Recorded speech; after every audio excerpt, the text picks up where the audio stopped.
चला सुरुवात करूया। ह्याच्यापेक्षा जास्त पदावलीमध्ये काही येणार नाही, हे पण तुम्हाला लिहून ठेवतो, लिहून घ्या। आणि हे मी आज मुद्दामून रेकॉर्डिंग लावली आहे, पुन्हा परीक्षा झाल्यावर बघा असल्या प्रॉब्लेमच्या पलीकडे काय आलं तर मला सांगा पदावलीमध्ये। चला सुरू करूया। नंबर 1 पदावली।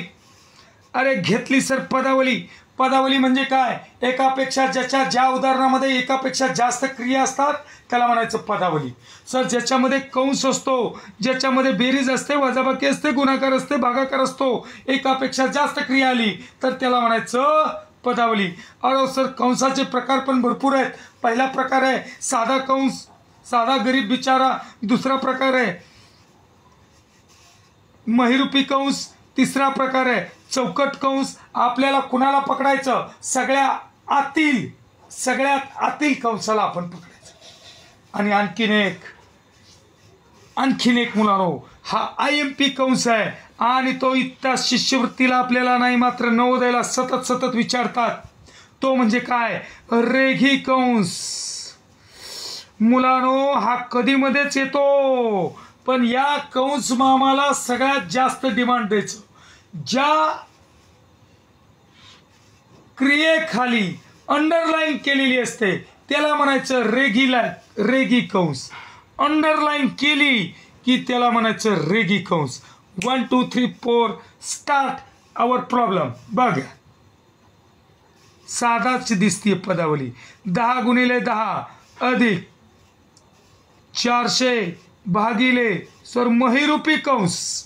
महिरूपी कंसात 100 वजा साधा कंस 50 वजा 3 गुणिले 10 महिरूपी कंस बंद, चौकट कंस बंद। आणि मुलांनो एक स्पेशल लाईन या ठिकाणी आपल्याला दिसतीये आणि ती लाईन कुठे दिसतीये बघा, 3 गुणिले 10 ला या ठिकाणी अंडरलाईन केलेलं। अशी लाईन डोळ्यात भरली आपली की पहिलं समजायचं रेघी कंस सोडवावं लागते बरं का। बाकी सगळे कंस मामाला धाकटे झाले त्यांना मान नंतर द्या, पण आता रेघी कंस सोडवावं लागते। चला सोडवा। हा वा उत्तर आलं याचं 105। पर्याय पण दिसतोय 105। बघा सोडवण्याचा प्रयत्न करा व्यवस्थितरित्या। सर एवढंच पहिल्यांदा सोडवून घ्या। सर एवढ्याचं उत्तर येतं, बाकी कुठं बघू नका। 10 गुणिले 3 सोडून घ्या, बाकी जसं आहे तसं। 10 गुणिले 10 अधिक चौकट कंसात 400 भागिले महिरूपी कंसात 100 वजा सर साध्या कंसात 50 वजा याला सोडून घेतलं वजा 30 आलं। सर साधा कंस बंद, महिरूपी कंस बंद आणि चौकट कंस बंद। आता सर बघा चौकटीत चौकट सगळ्यात आतली चौकट शोधा। डाव्या बाजूकडून उजव्या बाजूकडे चला। इथं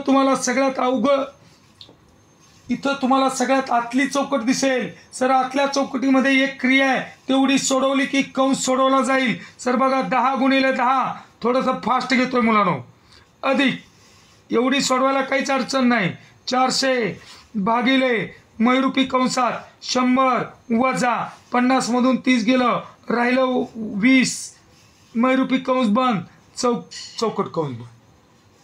चला बघा चौकट कंसात महिरूपी कंस आहे, करा त्याला जिथं अंडरलाईन केली आपण तेवढीच अंडरलाईन सोडवा। सर 10 गुणिले 10 अधिक चौकट कंस 400 भागिले 100 मधून 20 गेलं, किती राहिलं 80। या कंसातली क्रिया सोडवायची झाली, कंस बंद झाला, कंस सुटला।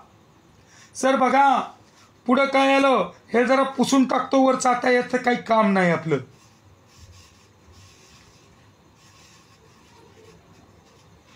अरे एवढंच राहिलं का रे? यस एवढंच राहिलं। एवढा कंस सोडून टाकू। सर सोडून टाकल्यावर हे क्रिया जर येत नसेल तर बाहेर घ्या। 400 भागिले 80 शून्याला 0 कटला, 8 1 8 8 45। सर काय आलं 10 गुणिले 10 अधिक हा पण कंस सुटला सर, हा आला 5। ओके सर आता बघा दोनच क्रिया राहिल्या गुणाकाराची आणि बेरजेची। एक आहे शहरातली जोडी, एक आहे ग्रामीण भागातली जोडी। शहरातल्या जोडीला पहिलं प्राधान्य आणि 10 गुणिले 10 सर 100 अधिक 5 उत्तर आलं 105. याच्यातला की पॉइंट कोणता होता? की पॉइंट जर एखाद्या क्रियेखाली जर स्पेशल अंडरलाईन उदाहरणामध्ये असतील त्याला म्हणायचं रेघी कंस, आणि या रेघी कंसाला मान पहिला द्यायचा. हा पहिला मुद्दा लक्षात ठेव. कळालं? जाऊ का पुढं? उदाहरणं भरपूर घ्यायचेत मुलांनो, त्यामुळे थोडंसं फास्ट घ्यावं लागणार. कुणाला कळालं नसेल तर मला विचारा. पुढं जाऊ. ही अंतिम रिव्हिजन आहे, अंतिम प्रहार आहे मुलांनो. जाऊ का पुढं? त्यातली त्यात मी अवघड घेणार, आणि अवघड झालं की बाकीचं घरी सोडवायचं. येत नसेल तर मला विचारायचं. बघा दुसरा प्रॉब्लेम हा सोपा आहे. चला सोडवा पटकन माझ्या देखत ऑनलाईन. 3/8 भागिले साध्या कंसात 5/3 वजा 1/6 साधा कंस बंद अधिक 5/8. अरे हे तर काय सोपं आहे, आणि याचे पर्याय पण दिलेले. सोडवा. 1 मिनिटाच्या आत आपलं उत्तर आणण्याचा, अचूक उत्तर आणण्याचा, चुकून आलेल्याचा उपयोग नाही. अचूक आणायचं. अचूक आलं का?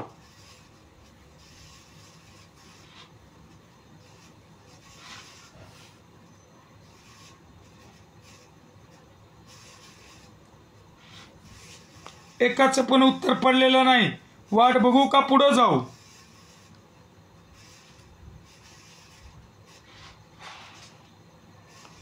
अरे एकानं पण टाकलेलं नाही.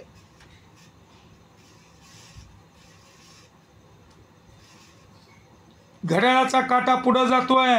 उत्तर आतापर्यंत यायला पाहिजे होतं. 2 मिनिटं काय बाळा? 2 मिनिटं असतात का? परीक्षेत किती मिनिटं असतात स्वरा?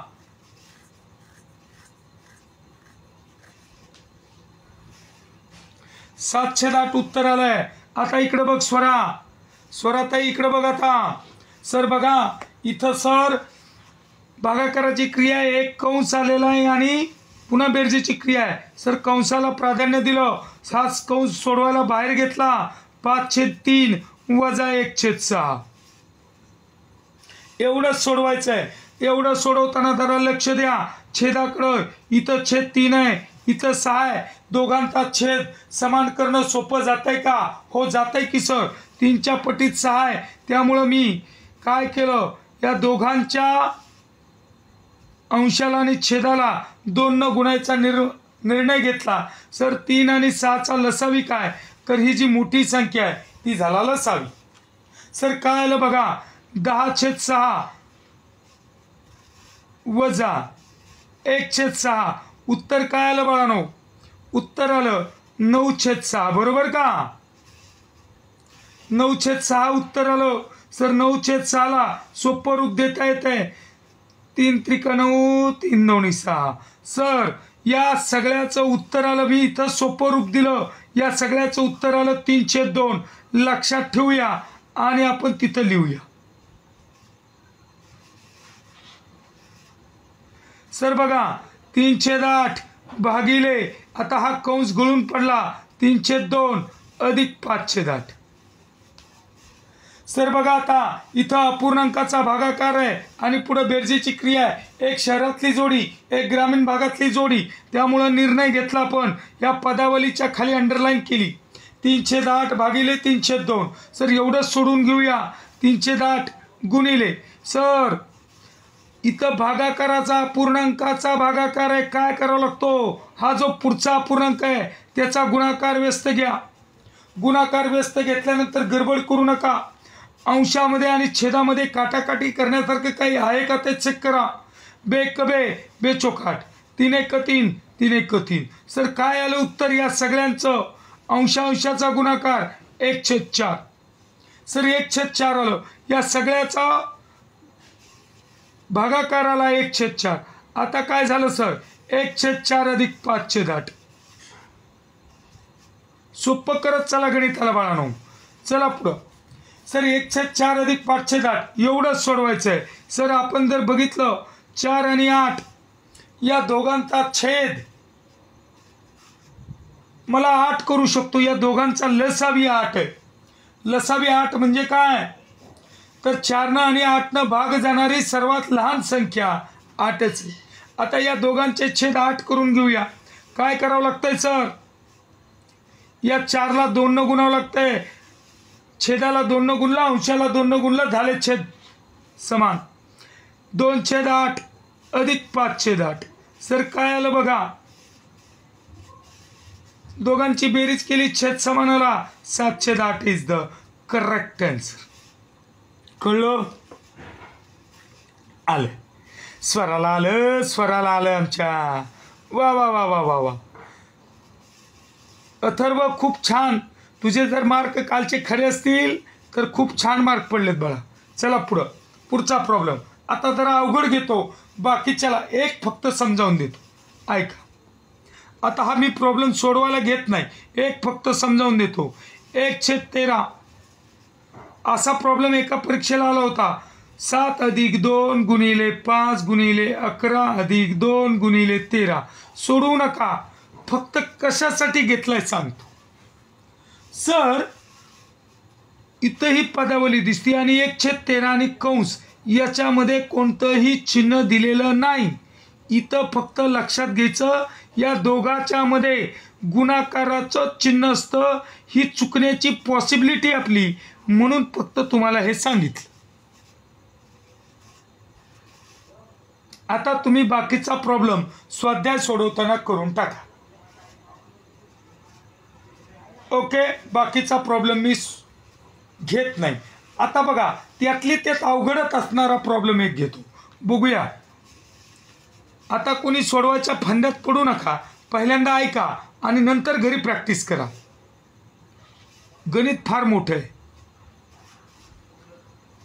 चौकट कंस, त्याच्या आतमध्ये साधा कंस, 2/3. आता मी जरा सावकाश सांगतो. अधिक 4/9. आता इथं शब्द आला चे आलं की गडबड होती. 3/5 भागिले 1.2/3 गुणिले 1.1/4 वजा 1/3. एवढं मोठं गणित बघून मनामध्ये धडकी भरते, खूप घाबरतो, हातापायाची गाळण उडते. काही नसतं, बडा घर पोकळ वासा, डोंगर पोखरून उंदीर काढणे. जे नियम आपण शिकलेलो आहोत त्याचाच इथं वापर करा. आता लक्षात घ्या, इथं एक शब्द आलाय मुलांनो, चे. ज्या वेळेला चाची चे शिकत होतो त्यावेळेला आपण शिकलो 10/2/5 बरोबर प्रश्नचिन्ह. 10 याचा अर्थ काय, 10 काय करा, पहिल्यांदा 5 समान भाग करा. इथं भागिले 5 आहे ना, समान भाग केले, 2×4. आणि परत त्याचे किती भाग घ्या, त्यातले 1 भाग 2 चाला, असे 2 भाग घेतले म्हणजे 2×4. पण एवढं करायची गरज आहे का, नाही. इथं काय करा मुलांनो, दोन्ही क्रिया भागाकार आणि गुणाकार एकदाच होतात. आपण फक्त काय करा, चाची चेच्या तिथं गुणाकाराचं चिन्ह ठेवा आणि 2/5 करा. 5×1 = 5, 5×2 = 10. उत्तर आपलं तयार आहे. तसं मुलांनो, चाची चे आलं की पहिल्यांदा चाची चे करायचं. इथं मुलांनो कसलं चिन्ह आहे, गुणाकाराचं चिन्ह, लक्षात ठेवा. बरोबर. आता त्यासाठी कशाचं चे आहे ते, हे पहिल्यांदा आपल्याला हे क्रिया सोडवावी लागेल ना. ही क्रिया,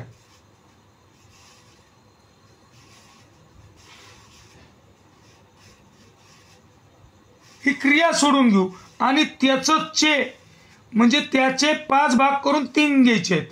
बघा, पहिल्यांदा ही क्रिया सोडून घेऊ, बघूया. कसं होतंय बघूया, कसं होतंय बघूया. पहिल्यांदा सोडून घेऊ. तर 2/3 अधिक 4/9 हे एवढं किती येतं ते बघूया. आता बघा, छेद समान करण्यासाठी मला काय करावं लागेल, 3 आणि 9चा लसावी घ्यावा लागेल. लसावी आला सर 9, सर 2 लसावी 9 आला. या 3चा छेद 9 करण्यासाठी याला 3 न गुणावं लागेल, अंशाला पण 3 न गुणा. सर काय आलं 6 अधिक 4/9चा छेद 9च आहे, अंश किती राहील 4 आणि याचं उत्तर आलं 10/9. ओके. आता बघा, हा कंस गळून पडला. हे 10/9 लक्षात ठेवा. सर बघा कसं दिसेल आता, 10/9 चा ऐवजी गुणाकाराचं चिन्ह घ्या, 3/5 भागिले. सर चलता चलता पूर्णांकयुक्त अपूर्णांकावर आपण क्रिया करताना पहिल्यांदा काय करून घ्यायचा, अपूर्णांक तयार करा. अंशाधिक अपूर्णांक तयार होईल. कसला अंशाधिक, कसा करायचा, 3 1 3 त्याच्यामध्ये अंश मिसळा, काय तयार झाला 5/3 गुणिले. चलता चलताच करून घ्या, 4 1 4 4 मध्ये 1 गेलं 5/4 वजा 1/3. स्टेप कमी करण्याचा मुलांनो प्रयत्न करा. आता सर आता कोणतं सोडवायचं. सर डावीकडून उजवीकडे चाललोय, आपण पाहत चाललोय. काय सांगितलंय तुम्हाला, शहरातल्या जोडीपैकी गुणाकार अथवा भागाकार जो कोणी पहिल्यांदा दिसेल त्याला गेटमध्ये पहिली एंट्री, त्याला मान पहिला द्यायचा.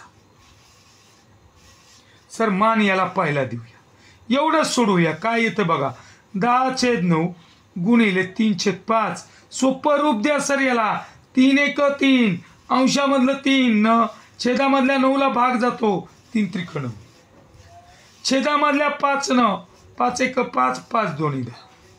सर काय आलं उत्तर, बे 3 1 3. सर याचं उत्तर आलं 2/3. हे इथं लिहितो मी, हे लक्षात ठेवा, 2/3 लक्षात ठेवा. हे वरचं पुसतो मुलांनो जरा, याचं काही काम राहील ना आता. सर एवढं सोडवलं, मला काय आलं मुलांनो, 2/3 आलं, 2/3. सर हे बाकीचं जसं आहे तसं ठेवूया, भागिले 5/3 गुणिले 5/4 वजा 1/3. सर हे पुसून काढूया. आता एवढं सोडवलं की उत्तरच. चला बघा मुलांनो, बघा आता डावीकडून उजवीकडे जाताना मला भागाकाराची क्रिया लागली. शहरी भागातली जोडी आहे, गुणाकार किंवा भागाकार जो कोणी पहिला येईल त्याला पहिलं सोडून टाका. करा अंडरलाईन, तेवढाच भाग सोडवा. सर 2/3 गुणिले, सर भागाकाराचं गुणाकारात रूपांतर केलं पण त्याच्या पुढं त्या अपूर्णांकाचा गुणाकार व्यस्त लिहिला. सर बघा कटिंग होतीये, 3/3 ला 3 अंशातलं 3 छेदातलं 3 ला 3 कटलं, उत्तर आलं सर 2/5. एवढंच ठेवा. इथं बघा हा भागाकार सोडवला आणि मला उत्तर आलं 2/5 गुणिले. ए मुलांना हे किती रे, काय लक्षात आहे का तुमच्या, बघा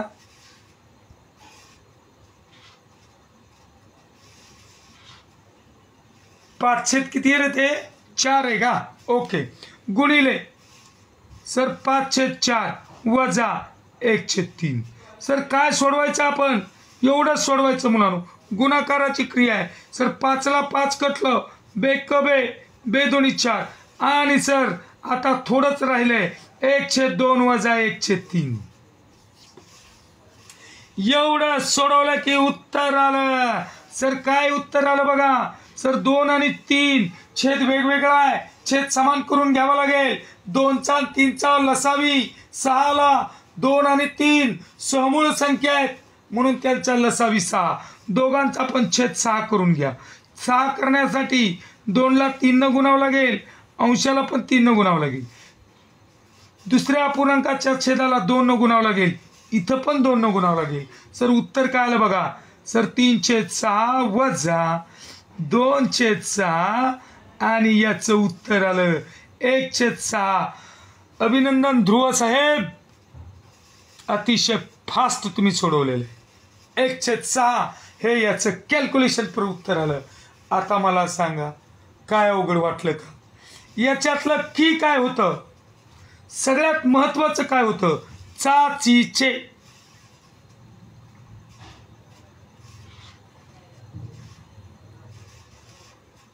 सई मॅडम बरोबर आलंय का, कसं आहे? सई मॅडम बरोबर आहे का चूक आहे? लक्षात आलं का सगळ्यांच्या? लक्षात आलं का सगळ्यांच्या? ओके, तर आता मी पदावली क्लोज करतो. मला प्रॉमिस करा, आज मी 6 उदाहरणं देणार आहे मुलांनो. पुढं पण वाढणार आहेत ही उदाहरणं, पण आज 6 उदाहरणं तुम्ही सोडवणार का? याच्या पलीकडे काही अवघड येणार नाही, ही खात्री माझी. एक एक घटक पक्का करत चला. काल तुम्ही काय केलंय, काही स्पेशल हटके गणित दिली ती तुम्हाला, ते काल तुम्ही केलं.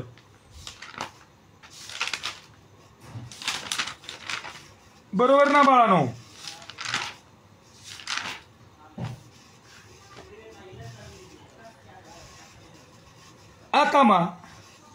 आता बघा मुलांनो,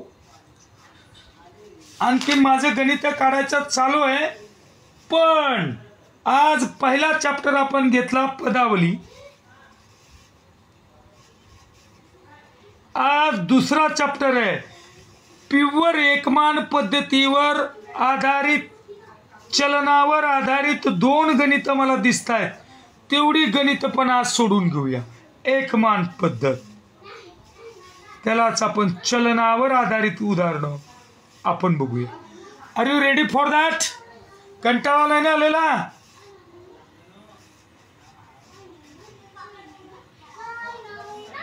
चला मग, पहिल्या एकमान पद्धतीवर आधारित गणित 2च काढलेली आहेत, तेवढाच सराव चांगला करा.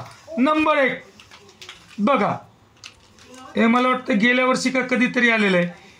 एक मशीन, पुन्हा पुन्हा तेच उदाहरण आहेत. 1 मिनिटात 12 पाने छापू शकते. सगळ्यांनी करून बघा मुलांनो. तर 5760 पानांच्या छपाईसाठी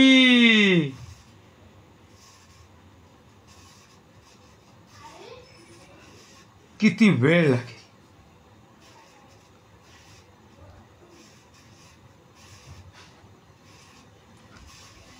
वा वा वा वा, विचार करा बाळांनो.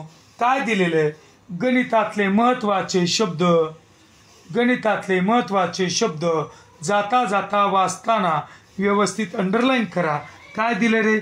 एक मशीन काय गणित सोडवण्यासाठी महत्वाचा शब्द नाहीये. 1 मिनिटात जिथं जिथं संख्या तिथं तिथं काय तरी घोटाळा आहे. 1 मिनिट आहे, एक ही संख्या आहे, आणि ती काय म्हणतंय, त्या 1 मिनिटात 12, जिथं जिथं संख्या तिथं तिथं फोकस करा. 12 पाने छापू शकतो. 1 मिनिटात 12 काय कळालं आपल्या मनाला? कळालं ना? संख्याचा संबंध असणारी गणित आहे ती. वेळ आणि पानं छापणे ह्यांच्यात काहीतरी संबंध आहे, यांच्यात काहीतरी रिलेशन आहे. आता विचारलंय काय? छापू शकते. तर आता बघा, पानं दिलेत तुम्हाला 5760 पानं. त्यात पानं छापायला किती वेळ लागेल? काढायचंय काय? किती वेळ लागेल? टाइम काढायचा. एकमान पद्धतीवर आधारित गणित आहेत म्हणजे काय? 2 कोणत्या तरी गोष्टीचा सहसंबंध आहे. एकमेकावर अवलंबून काही गोष्टी आहेत. कोणत्या गोष्टी आहेत सर? वेळ आणि पानं छापणे ह्याच्यामध्ये इथं संबंध आहे. बघा कसं सोडवायचं. इथं आपण प्रॅक्टिस करताना असं कॅल्क्युलेशन करूया सर. मिनटं दिलेत आणि त्या मिनटामध्ये पानं किती छापून होत आहेत ते सांगितले सर. मिनिट दिला 1, पानं किती छापली 12. आता विचारलंय काय बघा, 5760 पानं छापायची. पानं किती 5760. मिनटं किती लागतील, वेळ किती लागतील माहीत नाही.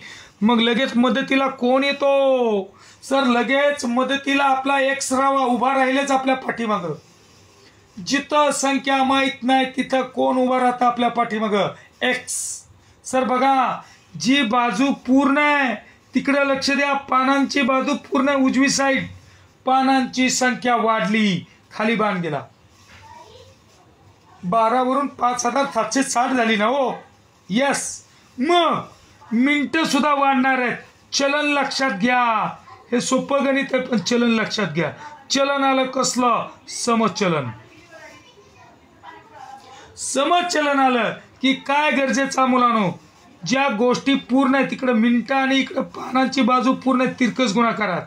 सर काय करा, 1 गुणिले 5760 एक्स बरोबर 1 गुणिले 5760 भागिले 12. संपलं. एवढंच उदाहरण आहे. आता सोडवा. 12 × 12, 12 × 4 = 48. 9 उरलं. 12 × 8 = 96. 1 0 दिलं सर. 480 काय आले सर? ही काय आले? मिनिट. आपण खुश होतो, लगेच उत्तर शोधायला जातो. अव्वा, उत्तर काय त्याच्यात दिसत नाही. करू काय आता? माझं चुकले की काय? अरे नाही रे बाळा, तिथं तुला तासात उत्तर दिलं असेल. सर काय करावं लागतंय? मिनिटाचे तास करायचे. सर ही आहेत मिनिटं, त्याचे करायचे तास. मिनिटाचे तास करण्यासाठी गठ्ठे तयार करावे लागतील 60-60चे. काय करा, 480ला 60 न भागा. 0ला 0 गेलं. 6 × 6, 6 × 8 = 48. हे 8 काय आले? तास. खेळ खलास. उत्तर कंप्लीट. आता दिसतंय बघा, आता दिसतंय 8 तास. चला पुढा. समजला का प्रश्न? याच टाईपवरचा एकमान पद्धतीत कसा प्रश्न आला बघा. जरा डोकं लावलं की डोळे आपले त्या गणितावर स्थिरावल्या. हो देतो बाळा, तुला देतो. व्यस्त चलनाचा पण देतो. जरा थांब. माझ्या आज गणित जी काढलेली आहेत त्याच्यामध्ये तो प्रॉब्लेम नाहीये, पण मी ट्राय करेल बाळा तुला द्यायला. थांब.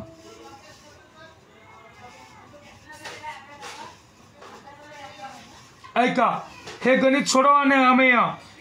एका शाळेतील अरे बाबा 200 विद्यार्थ्यापैकी हे असले फसवतात बघा. 5 लिहा. 5 एक मिनिट. 5 लिहा. 3 ना क्रिकेट खेळायला आवडत.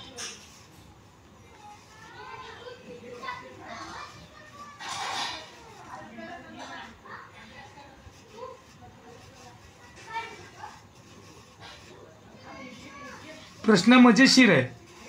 किती विद्यार्थ्यांना, याला IMP करून टाका. महत्वाचा प्रश्न. जर एक चल समीकरणावर त्यांना प्रश्न टाकायचा असेल अशाच पद्धतीने प्रश्न टाक. किती विद्यार्थ्यांना तो खेळ आवडत नाही रे, आवडत नाही. क्या बात. अरे माझे पट्टे, काय फास्ट उत्तर आहे. वा वा. शौर्य 8 कसं आलं रे बाळा? शौर्य 8 कसं येईल? सही 8 कसं येईल बाळा?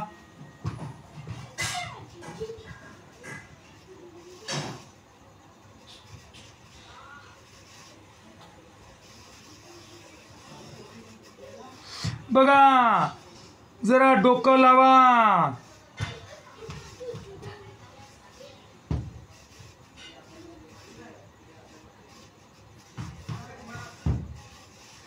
बघा मुलांनो, जरा विचार करा, एका शाळेमध्ये विचार करायचा, टोटल विद्यार्थी 200, मुलं मुली सगळी. त्यांनी काय केले बघा, एक सर्वेक्षण केलं, पाहिलं तपासून. सर त्याच्यातले 5 विद्यार्थी जर निवडले, त्यातील 3 क्रिकेट खेळायला आवडतं, 5 मधले 3 जणाला क्रिकेट खेळायला आवडतं. लगेच डोक्यात ट्यूब पेटली पाहिजे, अरे म्हणजे त्या 5तल्या 2 जणांना क्रिकेट खेळायला आवडतच नाही ना, का आवडतं? या स्टेटमेंट तुम्ही लक्ष द्या. 5तल्या 3 जणाला क्रिकेट खेळायला आवडतं. दुसरा एक अर्थ काय, 5तल्या 2 जणांना क्रिकेट खेळायला आवडत नाही. 3 जणाला आवडते, 2 जणाला आवडत नाही. आता बघा, तर किती विद्यार्थ्यांना तो खेळ आवडत नाही, आवडत नाही, नाही वाचायचं राहून जातं. 1 नंबरला फसवायला तुम्हाला उत्तर दिलेलं असतं, इथं नाही म्हणते, नाही.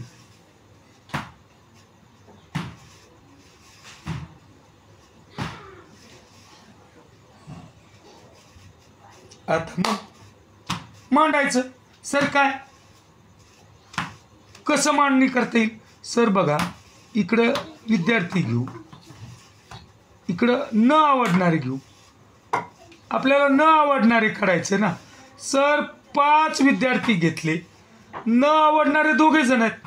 आता जर विद्यार्थी 200 असतील तर त्याच्यामध्ये न आवडणारे किती माहित नाही. आला एक्स मदतीला.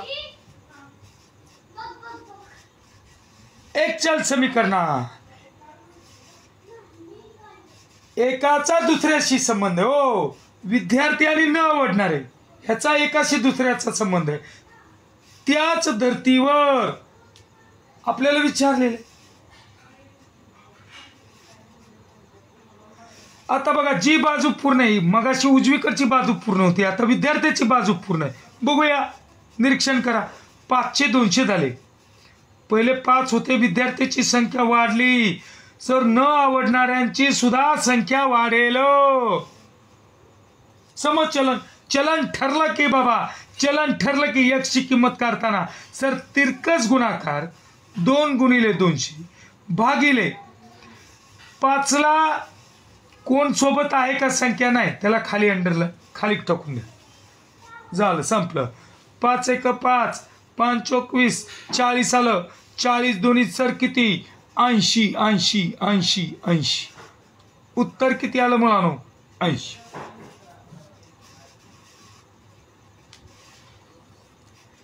हे मुलांनो 2च प्रॉब्लेम आज काढलेत. हळूहळू जशी जशी संख्या वाढेल तसं तसं मी तुमच्यापर्यंत पोहोचवतो. मात्र तूर्त या 2 उदाहरणाचा सराव करा. एक्चुअल समीकरणावर प्रॉब्लेम येऊ शकतो. काल आपण गुणिते गुणक यावर आधारित पाहिलं.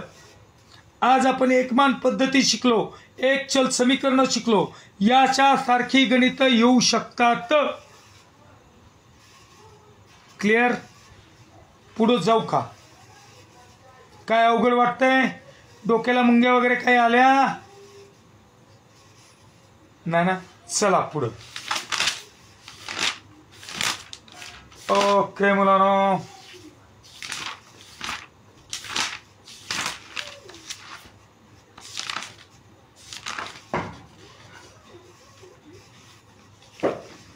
बरं मुलांनो, आता ना या क्लासमध्ये मी क्षेत्रफळावर आधारित एक स्पेशल प्रॉब्लेम घेणार आणि तो स्पेशल प्रॉब्लेम एवढा VIMP आहे. मला आत्ता एकच भेटलाय आणि परीक्षेला आलेला बरं का. आणि एक दिवस मला ह्यानं टाकलेला होता, कोण पैठणकर. तो प्रॉब्लेम कसा सोडवायचा त्याची आज एक झलक बघा. अतिशय महत्त्वाचा स्पेशल. मला वाटतं हा जरा घेतलेला नसेल मी, पण आज समजून घ्या. VIMP ऐका. असाच होता का बघ पैठणकर, सगळं डोक्यात असतं.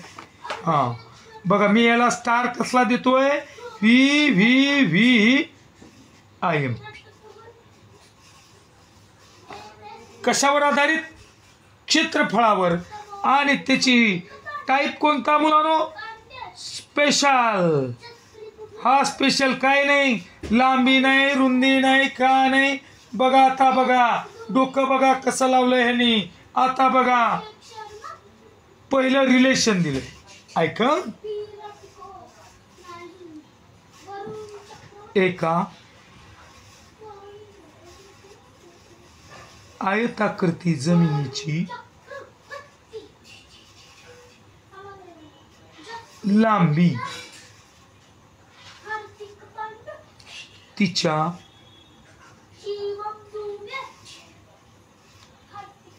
रुंदीच्या दुप्पट आहे. आता असं विधान आलं की काही धडधड बिडधड काही करायची गरज नाही. आपण याच्यासाठी स्पेशल गुणोत्तर आणि प्रमाण शिकलोय. एक आयताकृती जमिनीची लांबी तिच्या रुंदीच्या दुप्पट आहे.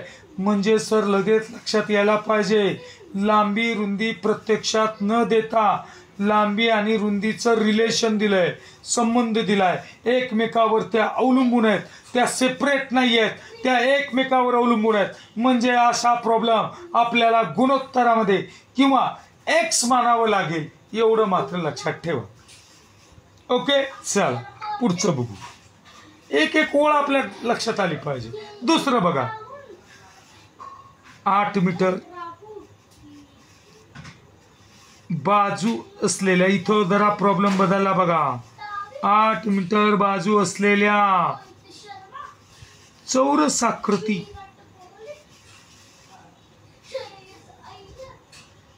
पोहण्याच्या तलावाने त्या भूखंडाचा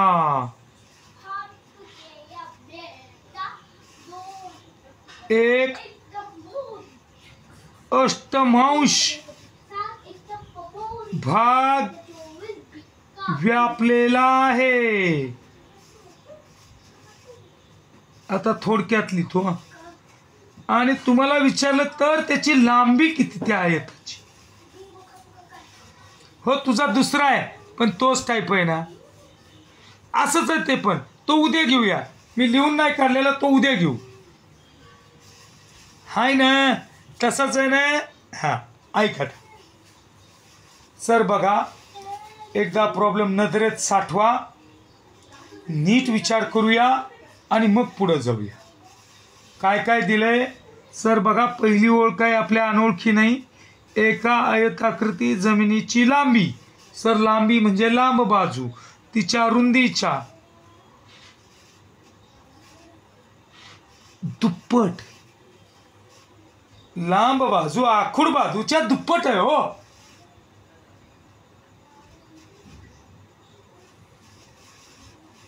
जर मी आयताची लांबी भागिले त्याची रुंदी केली आणि हे जर मी भागाकाराच्या रूपात लिहिलं, पूर्णांकाच्या रूपात लिहिलं, तर बघा काय येते.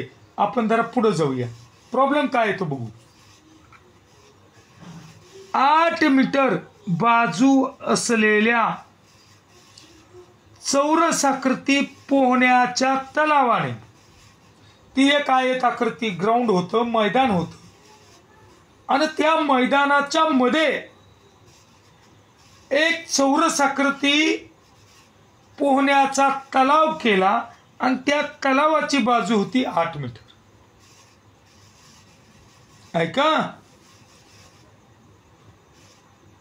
पुढं काय सांगते बघा. 8 मीटर बाजू असलेल्या चौरसाकृती पोहण्याच्या तलावाने, नीट वाचा, त्या भूखंडाचा, कोणत्या? त्या आयताकृती भूखंडाचा एक अष्टमांश भाग व्यापलेला आहे. इथं लक्षात घ्या, त्या पोहण्याचा तलाव आहे त्याने किती जागा व्यापली आहे, तर त्या आयताचे जेव्हा 8 समान भाग करू, त्यातला एक भाग म्हणजे तो पोहण्याचा तलाव आहे.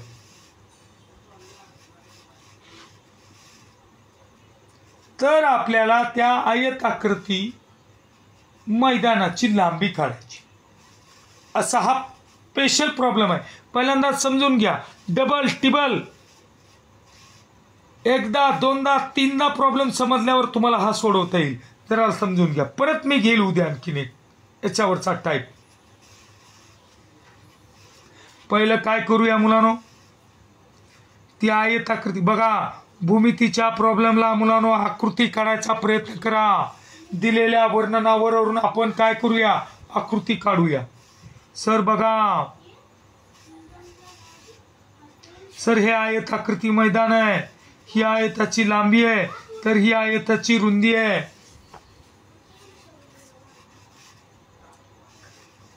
सर या दोघांमध्ये एक रिलेशन दिलेलं आहे. सर ही जी आयताची लांबी आहे, थोडक्यात लिहितो मुलांनो, थांबा. सर ही जी काय लांबी आहे ती रुंदीच्या दुप्पट आहे. याचा अर्थ काय, रुंदी 1 असेल तर लांबी 2, रुंदी 2 असेल तर लांबी 4. फिक्स माहित नाही किती लांबी किती रुंदी, पण रिलेशन दिलंय रुंदीच्या दुप्पट आहे. याचा अर्थ काय, लांबी पहिल्यांदा दिलंय त्यांनी, त्याला भागिले रुंदी केलं की याचा भागाकार दुप्पट, म्हणजे लांबीला रुंदीनं गुणलं की भागाकार 2 यायला पाहिजे. पण इथं छेदस्थानी मोकळं सोडून द्यायचं नाही, 2/1 घेऊया. तुमचं लहानाला x म्हणायचं, ह्या विषय संपून जातो गुणोत्तर. इथपर्यंत कितीला समजलंय? ही पहिली स्टेप आहे. लांबी भागिले रुंदी दिलेल्या विधानावरून मी असं लिहिलं. इथपर्यंत किती जणाला समजलं?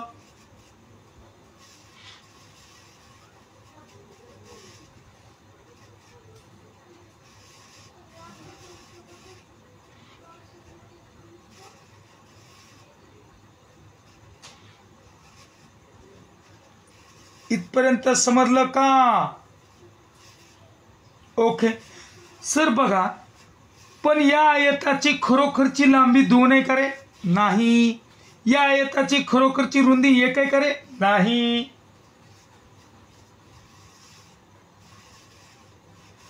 पण ही जी लांबी आहे ती या 2च्या पटीत आहे, पटीत. थांब रे जरा पैठणकर, ऐकून घेत जा बाळा.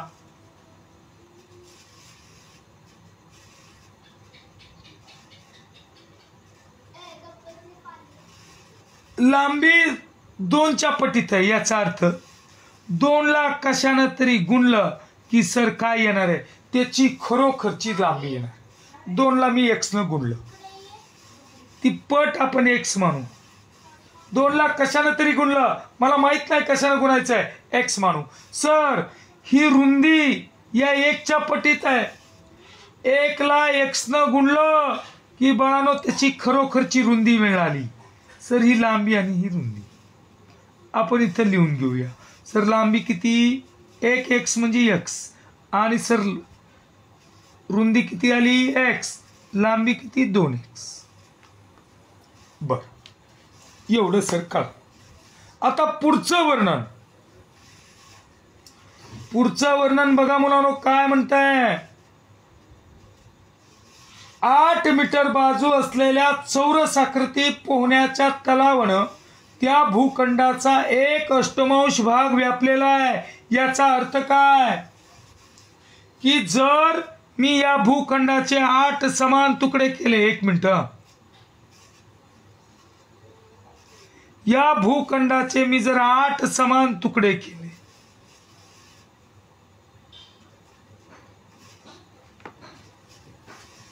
8 भाग केले, त्यातला 1 भाग ह्या पोहण्याच्या तलावाचा आहे.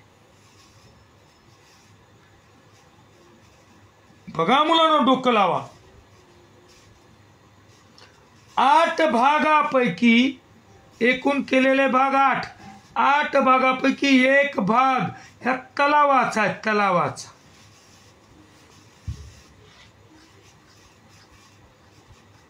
याचा अर्थ मुलांनो, या तलावानं या भूखंडाची एवढी बाजू या तलावाने या आयताकृती भूखंडाचा एवढा भाग व्यापलेला आहे आणि हा तलाव चौरस आकृती आहे आणि या तलावाची बाजू मुलांनो 8 दिली आहे. 8 बाजू किती दिली आहे? 8. सर चौरस आकृतीत तलावाची जर बाजू 8 मीटर असेल तर तुमच्या लक्षात यायला पाहिजे सर यानं व्यापलेली जागा किती, या चौरसानं व्यापलेली जागा किती येईल मुलांनो? सर याची जागा येईल 64 चौरस मीटर. तलावानं व्यापलेली जागा किती येईल मुलांनो? या तलावाचं क्षेत्रफळ काढलं, त्यानं व्यापलेली जागा 64 चौरस मीटर. अपूर्णांकामध्ये आपण शिकलो की हे सगळे केलेले भाग समान आहेत, समान.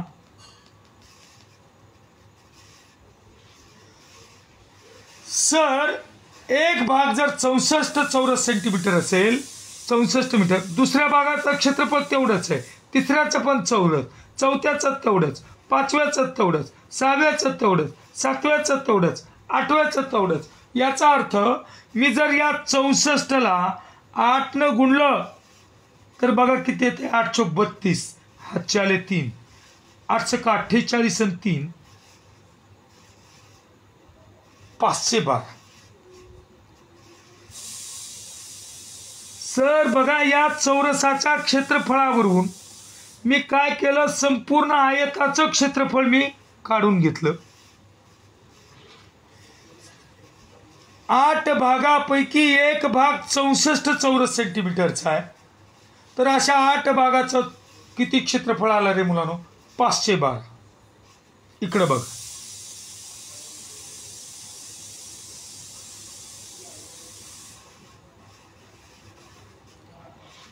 ही 64 आलं, ह्या बाकीच्याच पण 64 येईल ना. 64 गुणिले 8 512 चौरस मीटर.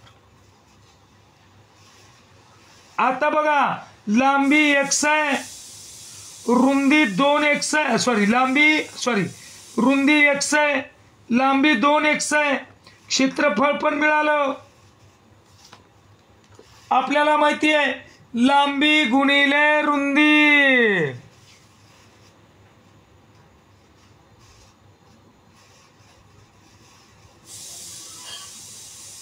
सर बघा आपल्याला काय रिलेशन माहिती आहे बघा,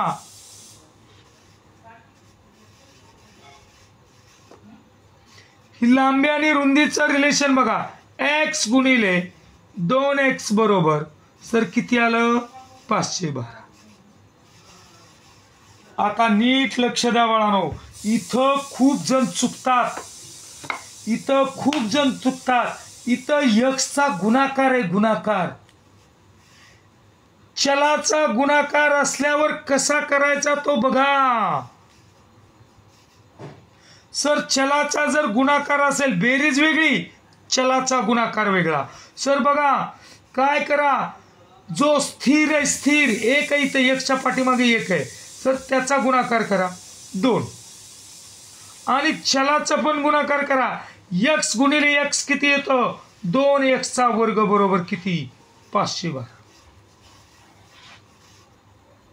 2x चा वर्ग बरोबर किती मुलांनो? 512. आता बघा मला मुलांनो ही स्टेप कळाली का सांगा मला? 2x चा वर्ग कसा आला तो कळाला का? ही स्टेप कळाली का सांगा मला पटकन.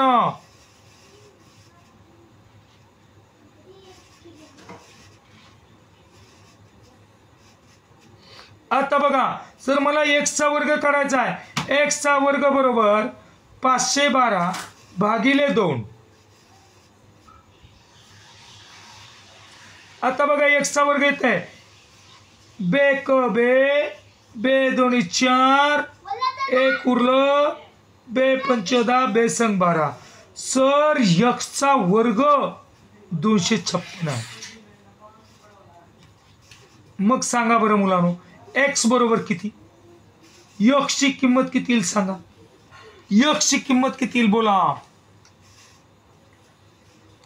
यक्षची किंमत 16 आली. सर यक्षची किंमत जर 16 आली, इथं बघा आपण रुंदीला 16 मानलंय, लांबीला 2x. सर यक्षची 16 आली तर लांबी किती आली बाळानो? 2 गुणिले 16 बरोबर किती आली? 32.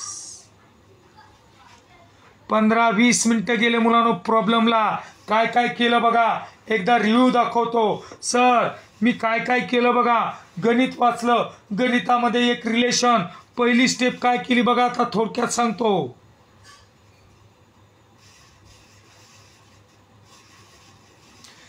तुम्ही बघा मुलांनो क्लुप्तीनं केलंय, तुम्हाला क्लुप्तीनं पण करता येतं. मी क्लुप्तीनं गेलेलो नाही. कोणताही प्रॉब्लेम आला तरी या पद्धतीने येतो. लक्ष द्या, आता पटन कर. पहिलं सर मी लांबी आणि रुंदीत मधलं रिलेशन लक्षात घेतलं. सर लांबी आणि रुंदीचं रिलेशन काय होतं? सर लांबी ही दुप्पट होती रुंदीपेक्षा, हे लिहून घेतलं. याचा अर्थ सर याचं गुणोत्तर 2:1 आहे, त्यामुळं लांबी आली 2x आणि ही रुंदी आली x. यक्षच्या भाषेतली ही काय आली रे मुलांनो? खरोखरची लांबी आणि खरोखरची रुंदी. पुन्हा काय म्हटलं? तो एक तलाव होता, एक आकृतीत तलाव होता. त्याचे काय केले? 8 भाग केले आणि त्यातला एक भाग आहे हा कशानं व्यापलेला होता? चौरस आकृती पोहण्याचा तलाव केला होता. त्या चौरस आकृतीची तलावाची लांबी 8 मीटर होती. सर लांबी 8 मीटर असेल तर या तलावानं किती जागा व्यापली? मग त्या आयताची 64 चौरस मीटर एवढी जागा व्यापली. सर एका भागात 64 चौरस मीटर. सर 8 भागामध्ये किती जागा व्यापली असेल? ह्याचं उत्तर काय आलं? 64 गुणिले 8 बरोबर 512 चौरस मीटर. सर बघा जर हे सगळं मिळून 512 असेल तर लांबी आणि रुंदीचा गुणाकार सुद्धा 512च येतो ना. मग बघा काय केलं मी, x गुणिले 2x बरोबर 512. मग सर हा गुणाकारात बरेच जण चुकतात, लक्षात ठेवा हा चलाचा गुणाकार आहे. चलाचा गुणाकार करताना काय करायचं? चलाचा पण गुणाकार करायचा. x आणि x चा गुणाकार किती येतो? x चा वर्ग. आणि सर या 2 ला कशानं गुणायचं? 1 न. बे 2x चा वर्ग बरोबर 512. x वर्ग बरोबर 156. सर x बरोबर 16. सर x बरोबर आलं की 2x येतं. 2x बरोबर 32. आता 90% प्रॉब्लेम कळाला का? सॉरी 256 येतं ना, सॉरी 90% प्रॉब्लेम कळाला का? किती टक्के कळाला? पटपट सांगा मुलांनो, मला दुसरा प्रॉब्लेम घ्यायचा आहे.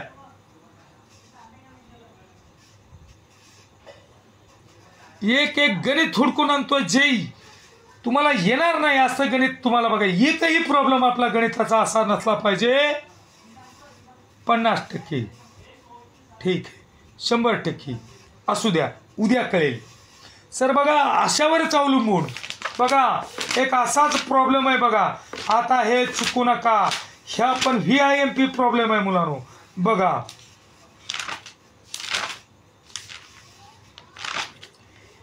बघा तो टाईप आहे एक्स मानून मी तो घेऊन टाकतो आजच प्रॉब्लेम. थांबा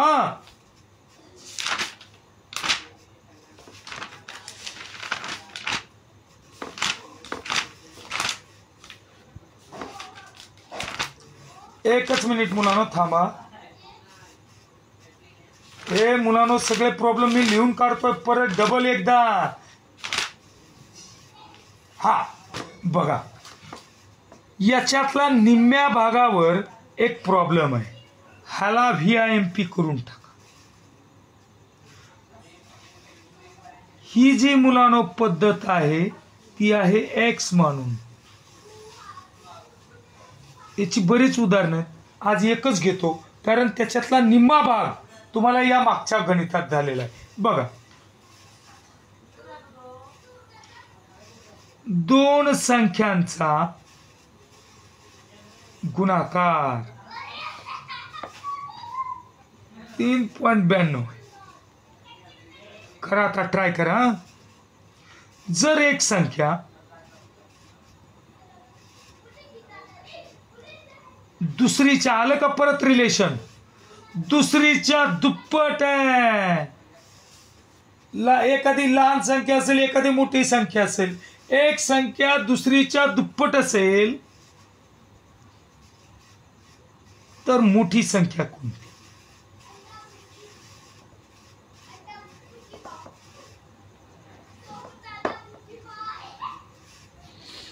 आत्ताचा जो प्रॉब्लेम झाला त्यातलं निम्म गणित इथे मुलांनो, निम्म.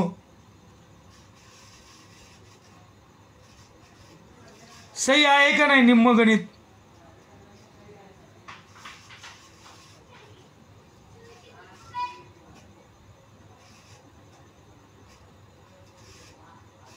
ऐका, आता मी हा पटकन प्रॉब्लेम सोडून घेतो. बघा सर, दोन संख्या आहेत, आपल्याला माहित नाही सर कोणत्या संख्या आहेत. दोघांचा गुणाकार 3.92 आहे. त्या दोघांचा गुणाकार केला की 3.92 होतो. एक संख्या इथं लक्षात घ्या मुलांनो, एक संख्या दुसरीच्या दुप्पट आहे. दुप्पट, तिप्पट, पाचपट, 1/3 पट, 2/4 पट, सवय करून घ्या. असं असेल तर त्याला लक्षात ठेवा, त्याला म्हणायचं गुणोत्तर दिलंय. असं रिलेशन मधलं गणित दिलं तर गुणोत्तर दिलं असेल तर मोठी संख्या कोणती? सर, एक संख्या दुसरीच्या दुप्पट आहे. सर, दुप्पट म्हणजे त्या दोघांचा भागाकार 2 आहे. सर, म्हणजे मोठी संख्या एक मोठी आहे एक लहान आहे. सर, मोठी लहानाच्या दुप्पट आहे. हे बघा, हे गुणोत्तर आलं. मोठी संख्या लहानाच्या दुप्पट आहे. मग ह्या खरोखरच्या संख्या आहेत का? अजिबात नाही सर. सर, मोठी संख्या 2च्या पटीत आहे. 2च्या पटीत म्हणजे काय सर? त्याला कोणत्या तरी संख्येनं गुणलं की खरोखरची संख्या येणार आहे. ती पट आपण x मानू. 2ला x न गुणलं ती पट आली 2x. ही खरोखरची x च्या रूपातली संख्या आली. तर 1ला काय करूया? x न गुणूया. एक ही संख्या पण x च्या पटीत आहे. सर, दुसरी पण संख्या आली, लहान संख्या x मानू.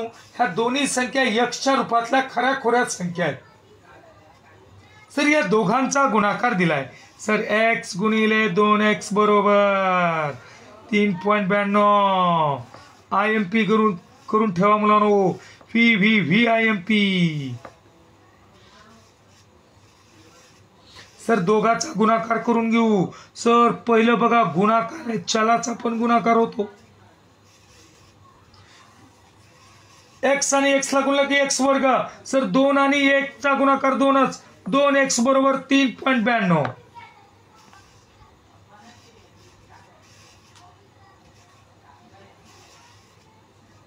सर, 2x बरोबर 3.92. x वर्ग बरोबर 3.92 भागिले 2. सर, x वर्ग बरोबर बघा,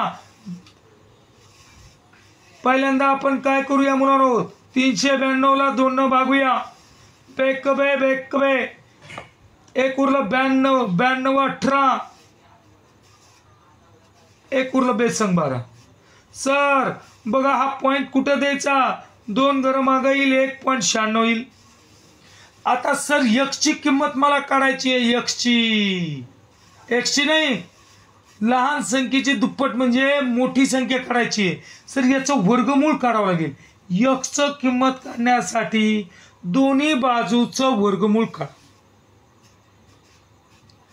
सर, बघा, दशांश चिन्ह नाही असं गृहीत धरून याचं वर्गमूळ आलं 14. पण हे फेक वर्गमूळ आहे. आता बघा, दशांश चिन्ह कसं मांडायचं? सर, दशांश चिन्हाच्या पुढे किती अंक आहेत? 1 आणि 2 अंक आहेत. सर, किती अंक आहेत? 2. निम्मी दशांश स्थळं आपल्याला करावी लागतील.